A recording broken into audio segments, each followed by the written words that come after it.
예수님 이름으로 기도하옵나이다. 아멘.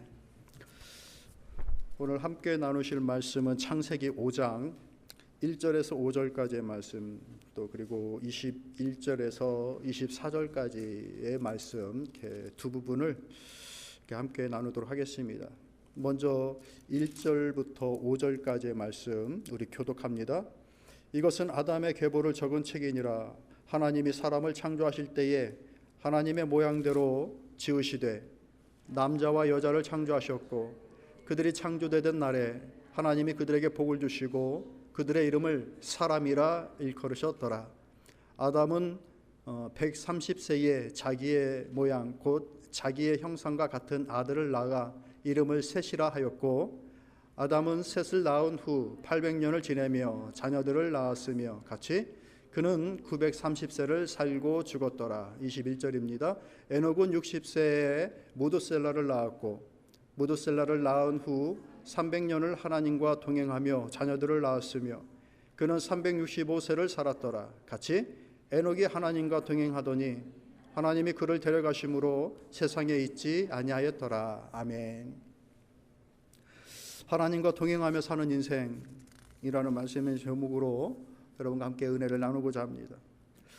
한 사람을 이렇게 그 인생을 평가할 때 거기에는 여러 가지 많은 기준이 있습니다. 그 사람을 보면서 이 사람이 어디 출신인가, 그의 배경이 그의 평가가 되어지는 경우도 있습니다. 그래서 잘 알지도 못하면서 좋아하기도 하고 잘 알지도 못하면서 싫어하기도 하는 그 사람에 대한 평가가 그 배경 자체에 있을 때가 있고, 또 이 사람을 평가할 때 이 사람이 얼마나 오래 살았나, 그 수명이 일단 아무것도 안 하고도 유명해지고 싶으면 일단 오래 사셔야 돼요. 그러면 유명해질 수 있어요. 이 사람이 얼마나 오래 살았나, 이게 이제 그 사람에 대한 평가가 될 수 있고, 또 이 사람의 업적, 살아있는 동안에 그가 남겨놓은 업적이 무엇인가, 그것이 그 사람의 평가가 되어집니다. 그런 것들이 작게는 가정 안에서부터, 우리 조상을 놓고 볼 때에 내 역대 수많은 조상들이 계셨는데 그 조상님은 특별히 오래 사셨어. 그러거나 이 조상님은 그 어려운 척박한 시기에 나라를 위해서, 민족을 위해서 아주 엄청난 위대한 일을 하셨어 라고 하는 그 조상 가운데 한 분에 대한 특별한 업적을 놓고서 평가할 수가 있는 것이죠. 또 기관과 단체에서도 이제 그런 선배의 특별한 모습들, 여러분이 나오신 각각의 학교가 있을 텐데 그 학교에서 나온 수많은 졸업생들이 다 기록되거나 기념이 되는 것이 아니잖아요. 어느 학교의 특별한 학생, 그 인물, 전체 학생들이 다 빛이 나는 것이죠. 그 한 사람 때문에 그런 특별한 은혜가 있는 거죠. 그런가 하면 한 사람의 영향력이 한 나라를 좌우하게 되어지는 놀라운 영향력을 발휘하기도 합니다. 이처럼 그 사람에 대한 평가는 여러 모습으로 이렇게 평가가 되어지는 것이에요. 근데 이제 우리가 읽은 이 본문의 말씀은 아담의 계보로 이제 시작되어지는 말씀입니다. 중간에 읽지 않은 6절부터 시작되어지는 이 말씀은 셋의 후손, 그리고 그의 후손, 그의 후손들, 여러 사람들의 이름이 열거되어집니다. 그런데 이 사람들의 이름들이 나오는데 그 사람들에 대한 특별한 평가가 따로 나와 있질 않아요. 그저 그가 나아져서 그리고 몇 세 살다가 갔다라고 하는, 그들이 낳고 살아가던 중에 죽게 되어지는 그 수명만 단순히 기록됩니다. 그러던 차에 한 인물이 나오는 거예요. 누굽니까? 에녹이라고 하는 인물이 나오는 겁니다. 얼마나 살다 갔는지만 기록되어지다가 특별한 한 사람의 이름이 나오고 그 사람의 인생의 특징을 이제 열거해 주는 거예요. 짧은 글이지만 굳이 이 사람의 인생의 특징이 성경 속에 나와 있는 이유는 뭘까요? 하나님은 그 이후로 모든 성경을 읽는 자들이 이 사람의 삶의 태도를 본받고 또 그것을 따라 나아가는 것들을 기대하는 하나님의 의지가 담겨 있는 줄로 믿습니다. 하나님이 굳이 아무 의미 없이 이름을 넣을 이유가 없는 거예요. 이 사람의 특징이 바로 여기에 있다라고 하면서 글을 넣는 것이죠. 그의 특징이 무엇이었습니까? 내면의 특징이었어요. 겉모습은 별로 다를 바가 없는 것이죠. 그 옛날 사람이 뭐 거기서 다 거기죠. 특별하게 능력을 발휘할 것들이 없다라는 말입니다. 그런데 그 사람의 내면이 남들과 달랐던 것이죠. 그의 중심이 달랐던 거예요. 우리 사랑하는 성도 여러분들 이렇게 보면은 다들 수준 있으시고 귀해 보이시고 다 그럽니다. 겉모습은. 내면은 모르는 거죠. 우리의 내면의 특별함은 다른 사람들과 비교할 때에 무엇일까? 똑같이 하나님을 섬긴다라고, 하나님을 믿고 의지한다고, 예배를 드린다라고 하는 우리 모두가 같이 앉아 있는데, 나의 내면의 특징은 다른 사람들과 비교했을 때에 내 신앙의 특징은 무엇일까? 이것을 우리가 함께 본문을 살펴보고 말씀을 나누는 중에 발견하고 또 새롭게 할 수 있는 귀한 은혜가 있기를 진심으로 소망합니다. 먼저 오늘의 말씀을 보면은 하나님께서 사람을 그분의 모양으로 지으셨다라고 얘기를 하는 거예요. 본문 1절에 이렇게 시작하죠. 이것은 아담의 계보를 적은 책이니라. 하나님이 사람을 창조하실 때에 하나님의 모양대로 지으시되라고 말씀하고 있습니다. 사람을 창조하실 때 하나님의 모양으로 창조하셨다. 하나님의 형상으로 창조하셨다. 여기서 말하고 있는 하나님의 형상, 하나님의 모양이라는 것은 겉모습을 말하는 것이 아니라 내면의 모습을 말하고 있는 것입니다. 우리의 마음 속에, 우리의 심령 속에 하나님을 닮은 모습이 있다라고 일하는 거예요. 창세기 2장 7절의 말씀을 보면 이렇게 얘기합니다. 여호와 하나님이 땅의 흙으로 사람을 지으시고 생기를 그 코에 불어 넣으시니 사람이 생명이 되니라 라고 말씀하고 있습니다. 사람을 딱 이렇게 둘로 나누어서 구분지어서 설명해 주시는 거예요. 너의 육체와 너의 영혼, 너의 육체는 흙으로부터 왔다. 그래서 이 땅 가운데 있는 물질들로 우리의 몸은 구성되어져 있는 것이죠. 그래서 죽고 썩어지면 이 땅에 있는 걸로 다시 돌아가게 됩니다. 이 땅 밖에 있는 걸로 없어지는 것이 아니라 이 땅에 있는 것들로 우리의 몸이 소멸되어지는 것이죠. 그런데 우리의 영혼이라는 것은 이 땅에 있었던 것이 아니란 얘기죠. 그것이 어디로부터 왔다? 하나님으로부터 왔다. 그래서 그 우리의 생기라고 하는 그것이 바로 하나님을 닮은 형상이다라고 일하는 거예요. 우리 안에 하나님을 닮은 형상 속에, 우리의 내면 속에 하나님의 성격이 담겨져 있습니다. 하나님의 성품에 대하여서 두 가지로 나눌 수가 있는 거예요. 하나님만이 가지고 있는 성품, 그리고 하나님의 형상을 닮아서 만들어진 사람과 함께 같이 가지고 있는 성품. 알고 계셨어요? 관심이 없어요? 하나님에게만 있는 성품이 있고 하나님과 사람이 같이 가지고 있는 성품이 우리가 하나님을 닮은 그 모습이다라는 거예요. 먼저 하나님만 가지고 있는 것들은 뭘까요? 그분의 전지하심, 그분의 전능성, 그분의 무한하심, 그분의 절대성, 이런 것들은 우리가 가지고 있지 않는 거죠. 우리는 유한합니다. 무한하지 않아요. 다 잘할 것 같지만 못하는 게 더 많습니다. 사실은 많이 아는 것 같지만 모르는 게 훨씬 많습니다. 그런데 자기가 아는 그것이 다인 것처럼 교만을 부리는 불쌍한 인생들도 있는 것이죠. 우리 이것을 먼저 인정을 해야 바른 지혜로운 삶을 살아갈 수가 있는 거예요. 그 안에 우리가 닮은 하나님과 닮은 형상들은 무엇인가? 그분의 창조성, 그분이 가지고 있는 무한하신 지식과 지혜, 물론 부분적인 것이지만 우리에게도 그런 것들을 가지고 있는 거예요. 그분의 선하심, 그분의 사랑, 그분의 의로우심, 그분의 진실하심, 그분의 주권, 이런 것들을 우리가 가지고 있습니다. 다 온전히 하나님과 똑같진 않지만 하나님께서 창조자 되셔서 그 창조물을 만드시면서 그분의 모습으로 우리에게 심어놓은 이미지 속에 우리의 창조성이 있는 거예요. 우리의 의로움이 있고 지혜가 있고 선함이 있고 진실함이 있고 그런 거예요. 하나님으로부터 받은 이 형상을 내가 충분하게 발휘할 때에 우리는 인류의 선한 영향을 주면서 인류의 발전에 도움을 줄 수 있는 삶을 살게 됩니다. 하나님으로부터 받은 그 창조성을 가지고서 풍성하게 키워나갈 때 수많은 것들을 발전시키고 발명해낼 수가 있는 거예요. 놀라지를 않으셔 다들. 하나님으로부터 받은 그 지식을 풍성히 쌓고 발전시킬 때에 인류 문화에 엄청난 기여를 해나갈 수가 있는 거예요.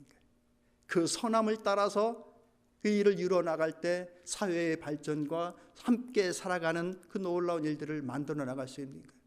그 하나님의 이미지에 정반대로 살아가면 인류를 망하게 만듭니다. 창조성과 반대되어지는 게 뭐예요? 파괴예요. 창조성은 발휘하지 못하고 파괴성만 발휘해 나가면 그가 인류에 어떤 도움을 주겠느냐 이겁니다. 그 선함을 드러내지 못하고 악함을 드러냅니다. 사랑을 드러내지 못하고 미움을 드러냅니다. 의를 드러내지 못하고 불의함을 드러냅니다.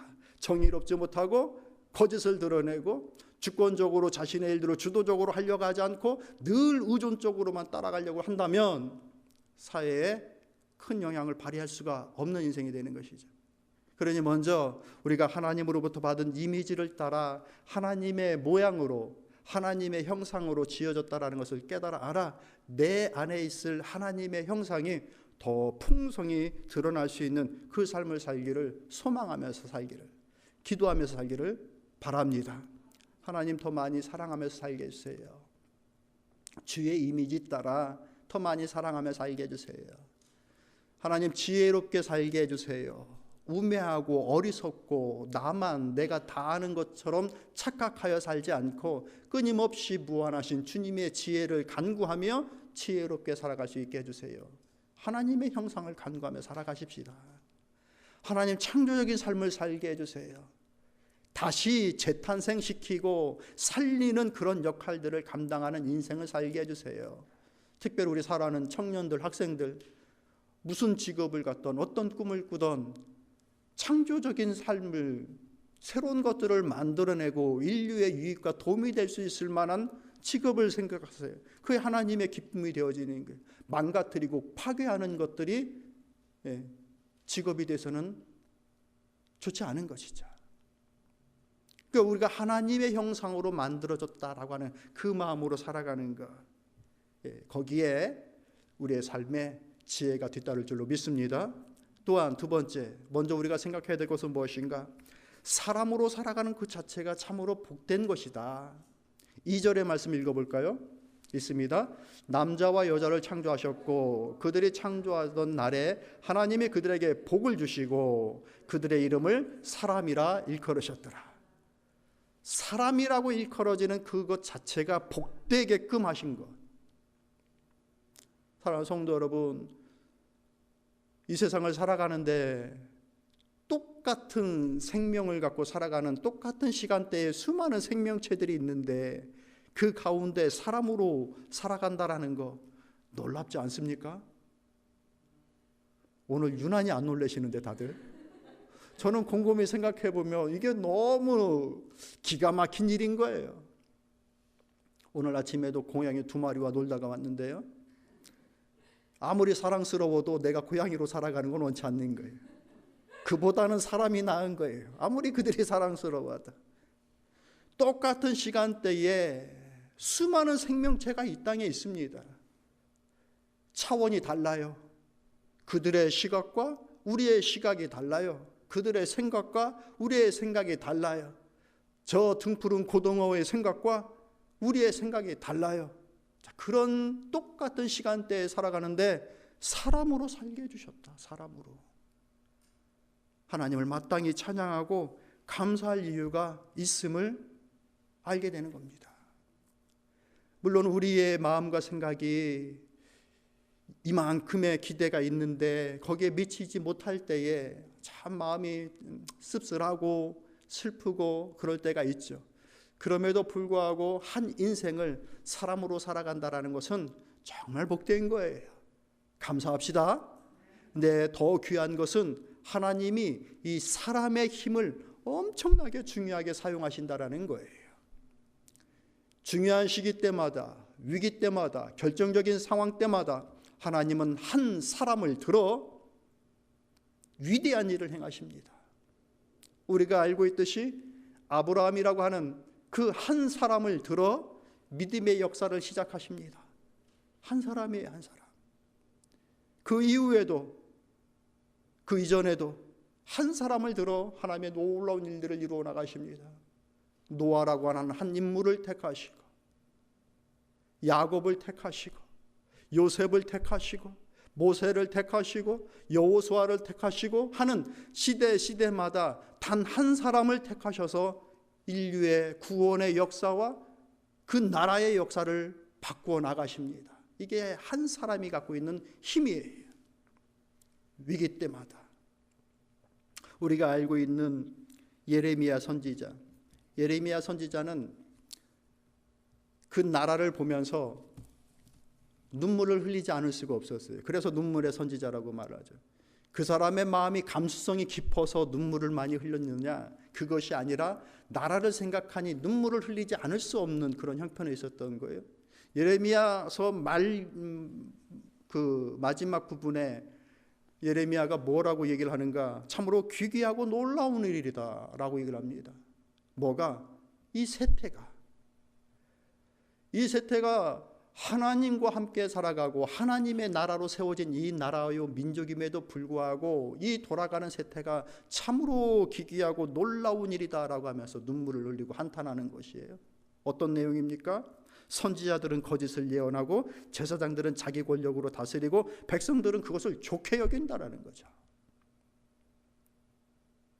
그러면서 백성들의 삶은 창대해지고 거부가 되고 살찌고 윤택하여졌다라고 일하는 거예요. 겉으로 보기에는 아무런 문제가 없어 보이고 복받은 것처럼 여겨지는 그 상황. 그런데 그들의 내면을 보면 하나님을 떠나고 우상을 쫓아 살아가는 그 세태, 하나님으로부터 즉각적인 심판과 멸망이 임하지 않는 그것이 오히려 이상한 상황. 그래서 예레미야는 기이하고 놀라운 일이다라고 얘기를 하는 것이었어요. 그때에 마찬가지로 하나님은 예루살렘 그 성 안에서 의로운 단 한 사람을 찾으셨습니다. 한 사람. 하나님은 사람을 이렇게 쓰십니다. 아무것도 행할 수 없는 연약한 것 같지만 그럼에도 하나님 앞에 붙들려지고 하나님 앞에 온전히 깨우침을 입어 그 앞에 서서 그 명령을 행하여 나아가는 사람은 위대하게 쓰이게끔 하나님은 일하십니다. 오늘 우리가 그럴 가능성을 갖고 살아가는 인생임을 하나님 앞에 감사하십시다. 지금은 아무것도 아닌 것처럼 여길 수도 있어도 결정적인 순간에 우리 한 사람을 통해서 우리의 가정을, 내 단체를, 내 교회를, 내 민족과 내 나라를 그 결정적인 순간에 그 인생을 통하여 역전시킬 수 있으시는 거예요. 이게 하나님의 은혜이다. 깨달음이 우리에게 있기를 진심으로 소망합니다. 우리의 내면에 그런 하나님을 향한 그 마음이 있어야 돼요. 이 영향력이라는 것이 얼마나 크다라는 거, 하나님과의 관계를 갖고 있는 것이 얼마나 크다라는 거, 이것이 참 중요하구나.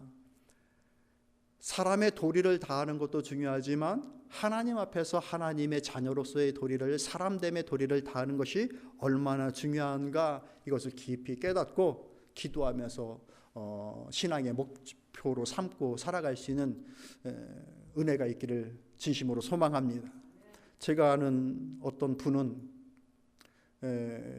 가끔 그런 말씀을 하시는 것을 자주 들었어요. 좋은 얘기가 아니죠, 사실은.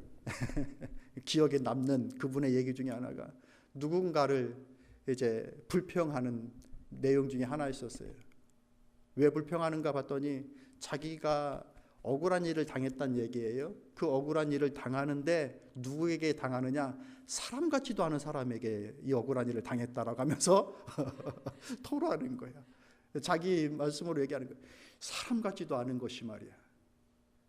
근데 내가 볼 때는 그 말씀을 하고 있는 그분 자체가 조금 힘든 사람을 힘들게 하는 경우들이 많았었는데, 그러니까 우리가 누구를 대할 때, 야 그래도 그의 연약함과 그의 부족함이 보여지지만 인간적으로 생각해 보면 생각의 여지가 있다, 동정의 여지가 있다, 그러면 조금 그를 받아줄 수가 있는 거예요. 근데 아무리 생각해도 야, 사람 같지가 않다, 이 정도가 되면은 굉장히 힘든 것이죠. 우리가 하나님 앞에서 그 형상, 그 모양으로 지어진, 그리고 그 부분의 이미지를 가지고 가장 존귀한 일들을 행할 수 있는 생명체로 이 땅에 딱 주어진 시간을 살아가는 자로 딱 섰다, 이 깨달음으로 하나님 앞에 살아간다고 한다면 하나님이 더러 우리가 실수하고 부족한 모습이 보인다 하더라도 우리를 불쌍히 볼 수 있는 그 근거가 있는 것이죠. 근데 그런 거 하나도 없이 불신앙으로 살아간다, 불충한다 라고 한다면 하나님 마음이 얼마나 답답하시겠는가. 깨닫는 바가 있기를 진심으로 소망합니다. 그렇기 때문에 우리의 신앙의 선배들은 그렇다고 한다면 참으로 바른 인간됨은 무엇일까에 대한 질문을 합니다. 사람의 제일 되는 목적이 무엇인가, 이것을 제 첫 번째 사람됨의 신앙생활의 질문으로 세우고 그것을 답합니다. 여러분들이 아는 뭡니까? 소요리 문답. 소요리 문답 제1문에 사람의 제일 되는 목적이 무엇입니까? 라고 묻죠. 세례를 받으시는 분들한테 제가 꼭 질문하는 내용인데 제1이 뭡니까? 하나님을 영화롭게, 그 하나님을 인하여 즐거워하는 것, 이것이 사람의 제일 되는 목적입니다 라고 하면서 우리의 신앙 성배들은 이렇게 고백을 했어요. 이것을 흘려듣지 않기를 바랍니다. 한 인생으로 살아가는 동안에 하나님을 영화롭게 하고 그 하나님으로 인하여 즐거워하며 살아가는 것이 인간됨의 출발이구나 라는 것을 우리 마음에 깊이 새긴다면 거기에서 무한하신 풍성하신 하나님의 지혜를 얻게 될 줄로 믿습니다. 왜냐하면 여호와를 경외하는 그 근본 본질이 여기에 있기 때문에 그래요. 하나님을 영화롭게 해드리는 것, 그리고 그분으로 인하여 즐거워하면서 살아가는 것, 주어진 한 인생을 매 순간 불만과 불평으로 살아가는 것이 아니라 어떠한 형편에서든지 간에 그 안에 담겨져 있는 하나님의 뜻을 발견하면서 그분으로 인하여 즐거워하는 것. 이 사람의 지혜를, 이 사람의 지혜로움을 누가 따라갑니까? 이런 사람을 가리켜서 성경은 세상이 감당할 수 없는 사람, 세상이 이길 수 없는 사람들이라고 말씀을 했던 거예요. 그 은혜가 우리 모두에게 있기를 진심으로 소망합니다. 나아가 하나님께서 이들을 남자와 여자로 창조하셨고 라고 얘기하고 있어요. 중간 믹스되어진 것이 없다라는 거예요. 창조물 가운데 하나님의 뜻은 명확해요. 남자와 여자로 창조하셨다. 한 인생을 살아가면서 남자로 주어진 인생을 남자의 역할을 잘 감당하며 여자로 주어진 그 인생을 여자로서의 역할을 잘 감당하며 살아갈 수 있는 그 하나님의 지혜와 뜻들, 의도가 있다는 것을 생각하면서 감당할 수 있기를 바랍니다. 우연히 되어진 것이 아니라 하나님의 지혜가, 하나님의 계획이 담겨 있음을 믿습니다. 왜? 남과 여를 지어 놓으시고 서로 돕도록 만드셨다라는 거예요. 그러니 여자가 남자를 볼 때 저 어쩜 투성이 또 제가 남자가 여자라고 했나요? 반대편도 해야 되는데 아무튼 또 반대편에서 볼 때는 투머치, 너무 과해, 잔소리가 너무 많어, 막 이렇게 바라보는 것이 아니라 나를 도우라고 상대를 놓았다라는 거예요. 가정에도 교회에도 다 그런 거예요. 나 혼자 잘할 것 같죠? 편하니까 나 혼자 하면. 그런데 그게 아니란 얘기죠. 우리 자매님들, 우리 여성 성도님들, 남성 성도님들 보면서 열심히 잘 도와줘야 되겠구나, 그 긍휼의 마음을 먼저 가지시길 바랍니다. 다소 부족한 것이 보여도 좀 도와줘야 되겠구나, 이제 이런 것이죠. 우리 남성 성도님들도 막 이렇게 여성 성도님들의 눈을 피해서 우리 숨으려고 하지 마시고 그런 부분을 서로 보완하면서 해야 되겠구나 하는 그런 마음으로 교회도 가정도 나라도 서로 보완하면서 세워나가라라고 하시는 역할의 분담이 있다라는 거예요. 하나님의 뜻이 거기에 있다라는 것이죠. 그 역할을 사람됨을 통하여 잘 감당하여 나가는 것, 다름을 인정하고 그 역할을 감당할 때에 더욱더 성숙된 면모가 그 안에서 발견되어지고 이루어질 수 있는 것이죠. 하나님과 동행하는 인생을 살아갈 때 우리가 알아야 될 것이 또 있습니다. 따라해 봅시다. 기대하지 않았던 소식 또한 듣게 되는 것이 인생이다. 하나님과 동행하면 하나님께서 예비하신 가장 좋은 것들로 나를 채워주고 나를 이끌어 주셔야 될 것 아닌가라고 하는 그런 생각들을 할 수가 있죠. 그래서 어떤 것들은 하나님께서 말씀하시는 것에 대하여 이것은 하나님이 하시는 말씀이 아닐 거야, 하나님의 기대가 아닐 거야 라고 자기가 차단을 해버린 경우들도 생깁니다. 그리고 이런 일들은 하나님이 하시는 일이 아니야 라고 생각하는 경우들도 있고요. 그런데 그러지 않다라는 것이죠. 하나님과 동행하는 인생 속에서는 내가 기대하지 않거나 내가 잊었거나 내가 생각하지 않던 그 이런 일들도 발생되어진다라는 거예요. 말씀을 볼까요? 우리가 본문으로 읽지 않은 6절부터 시작되어지는 말씀을 보면은 셋의 후손부터 이제 그들의 이름이 쭉 열거되어집니다. 그들의 이름이 나오고 그들의 연수가 몇 살 정도인가 봤더니 보통 거의 다 900세를 넘깁니다. 이게 뭐 생각지도 못하고 가능한 일인가? 어떻게 사람이 900세를 넘겨 살아? 막 이렇게 할 수 있는데 지금 이거는 노아 홍수 이전이에요. 하나님이 지면에도 물이 있고 위에도 갭이 있는 궁창을 만드시고 그 궁창 위에 또 물을 두시는 자연 환경이 완전히 달랐던 때예요. 노아 홍수 때에 밑에서 물이 쏟고 위에서 물이 쏟아지는 자연 환경이 완전히 바뀌어지고 대륙이 바뀌어져 버리는 그런 현상이 발생되어졌죠. 그리고 난 이후에 인간의 수명이 뚝뚝뚝뚝 떨어져요. 성경의 역사에도. 그러니까 홍수 이전의 수명과 홍수 이후의 수명은 많이 달라요. 어쨌든 이들의 수명이 거의 천수를 누립니다. 막 오래오래 살고 싶어서 사람들의 이름이 천수, 만수 막 있고 그런데 정말 천수를 누렸던 사람들이 있는 것이죠. 그러니까 누가 누구를 낳고 누가 누구를 낳고 계속 낳는 일들만 소식이 전해지는 것이죠. 그러다가 어느 순간 누가 죽고라고 하는 죽음의 소식이 들리기 시작합니다. 한 1000년 정도 누가 죽지 않고 죽는 일들이 없으니까 죽음이라는 것이 그들의 생각 속에 없었던 것이죠. 아니면 기억에서 없어져 버리는 것이죠. 생각지도 않는 거예요. 계속 나아지니까 늘 생일 축하만 하고 있는 거죠. 장례식이 없는 거죠. 그러다가 어느 순간 누가 죽고라고 하는 그 소식이 들려오는 겁니다. 다 잊고 있었던 창세기 2장에 나와 있는 이것을 먹지 말아라, 너희가 정령 죽으리라 라고 하시는 이 하나님의 경고의 말씀이 번뜩 생각났겠죠. 그 전까지는 정령 죽으리라 라고 하신 이 하나님의 말씀이 피부로 와닿지 않았을 거예요. 오히려 너희 눈이 밝아져서 너희들이 하나님처럼 될 것이다 라고 하는 사단의 말이, 속이는 자의 말이 더 옳다라고 여겼을 수도 있을 겁니다. 왜? 사람은 자기가 믿고 싶은 것만 믿고 듣고 싶은 것만 들으려고 하는 경향이 있으니까.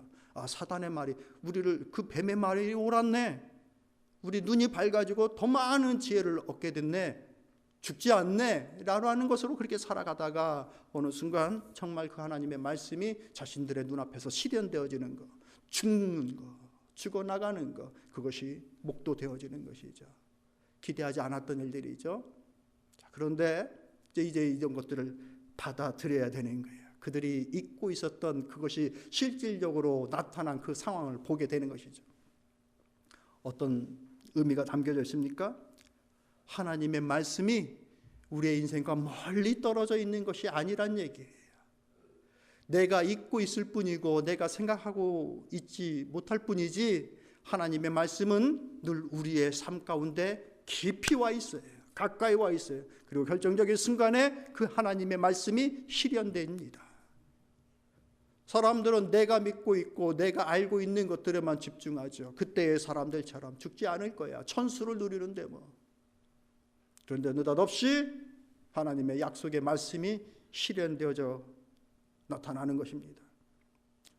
이것은 그때의 일도 마찬가지고 우리의 장래 일에서도 마찬가지인 줄로 믿습니다.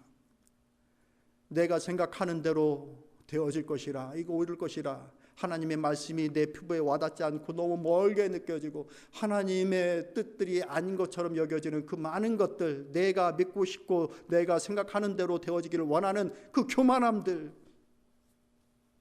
그런 것들이 다 무너지고 결국 하나님의 말씀이 실현되어지는 것들이 우리 앞에 나타날 거예요. 결국 우리도 주님 앞에 서게 될 것이고 주님을 만나게 될 것이고, 주께서 말씀하신 부활에 대하여, 하나님의 새하늘과 새 땅에 대하여 어느 날 느닷없이 그것을 만나게 될 거예요.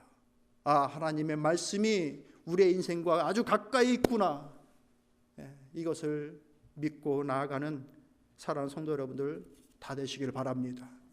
그것을 인정하고 그렇게 하나님과 동행하여 살아갈 때에 그의 삶의 풍성함과 특별함이 나타나는 줄로 믿습니다. 에녹이 바로 그랬다라는 거예요. 그 시대의 상황으로 보면 오히려 에녹은 단명한 사람입니다. 제일 짧게 살았던 사람입니다. 300년 살다가 하나님께서 데려가셨어요. 그러니까 다 거의 900세 이 정도 살아갈 시대에 300 살았으니 제일 짧은 인생을 산 사람이죠. 그런데 하나님은 그의 인생을 뭐라고 말씀하십니까? 나와 동행하였다. 그의 특별함을 적어주십니다. 말씀이 기록되어지기 전의 시대입니다. 말씀도 없는데 그는 하나님과 어떻게 동행했을까? 전해 들은, 아버지로부터 전해 들은 말씀과 자기가 어디서부터 왔는지 창조주 하나님을 기억하는 마음으로 하루하루를 하나님을 인식하고 하루하루의 삶의 창조주를 인정하며 살아가는 것, 그것이 그가 하나님과 동행하는 삶이 아니었을까? 사랑하는 성도 여러분, 하나님과 동행합시다.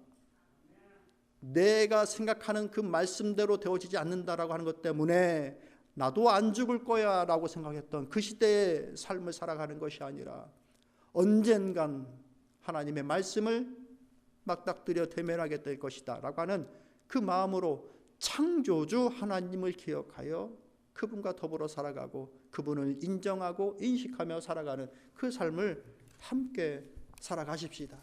그 안에 우리에게 놀라우신 하나님의 지혜가 있을 줄로 믿습니다. 말씀을 정리하도록 할게요. 어쩌면 우리는 에녹보다 하나님과 동행하기 더 수월한 많은 정보를 가지고 있어요. 그러지 않습니까? 우리는 말씀도 있어요. 예배도 있어요. 함께 하나님을 섬겨 나아가는 믿음의 동료들도 있어요. 에녹과 비교하면 하나님과 동행하는 일이 훨씬 더 에녹보다 쉬워요. 그렇게 말씀을 활용하십시오. 예배를 그렇게 귀하게 여기십시오. 믿음의 동료들을 그렇게 인정해 주십시오.